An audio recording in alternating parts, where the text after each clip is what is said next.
પાટણની સરસ્વતી નદીમાં નવા નીરની આવક થઈ છે। ઉપરવાસમાં ભારે વરસાદથી નવા નીરની આવક થઈ। નદી કિનારેના 23 ગામના ખેડૂતોને થશે લાભ। બનાસકાંઠાની નદીના નીર આવ્યા સરસ્વતી નદીમાં તો અમરદશી અને મોહિણી નદીમાં પણ પાણીની ભરપૂર આવક જોવા મળી રહી છે। પાટણની આ સરસ્વતી નદીના દ્રશ્યો કે જ્યાં પાણીની ભરપૂર આવક છે। ગઈકાલે જે રીતે સિદ્ધપુરની કુંવારિકા સરસ્વતી નદીમાં ઉપરવાસમાં પડેલા ભારે વરસાદથી આવક જે છે પાણીની વધારો થયો છે।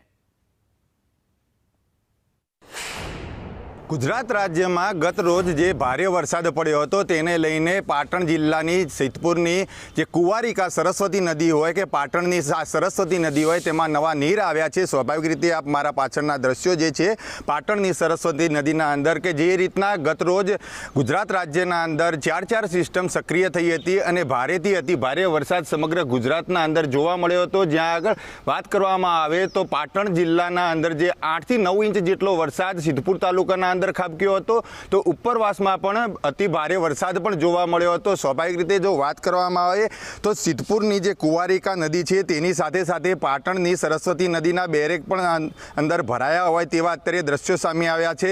સ્વાભાવિક રીતે જે બનાસકાંઠાની અમરદશી અને મોહિણી નદીના જે નીર છે તે અત્યારે પાટણની સરસ્વતી નદીના અંદર આવ્યા છે। અત્યારે જે નીર આવ્યા છે તે નીર આવવાના કારણે પાટણના જે સરસ્વતી નદીના આસપાસના જેટલા 23 જેટલા ગામો છે જે ગામોની ખેતી માટે ખેડૂતોને ફાયદો થઈ શકે છે। તો અત્યારે જે શ્રાવણ મહિનો ચાલી રહ્યો છે અને શ્રાવણ મહિના અંદર જે પવિત્ર વિધિઓ હોય તે વિધિઓ માટે પણ ક્યાંક ને ક્યાંક ફાયદો થાય તેવી અત્યારે શક્યતાઓ છે। યશવંત પટેલ, સંદેશ ન્યૂઝ, પાટણ।